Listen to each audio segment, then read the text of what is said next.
Büyük bir boğuşma başladı. Hatta soğuk.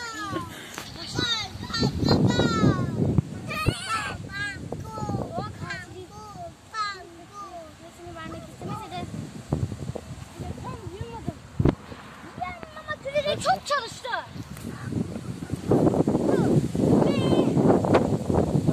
Seslerinin uzunluğu almış oldu. Sonra aferin sana. Başından sesleniyorum. Umarım yaptığımız dramayı beğenmişsinizdir. Tümünü açmayı, kanalıma abone olmayı, videolarımı beğenmeyi lütfen unutmayın diyorum. Ve sizi muhteşem bir doğayla baş başa bırakıyorum. Hoşçakalın.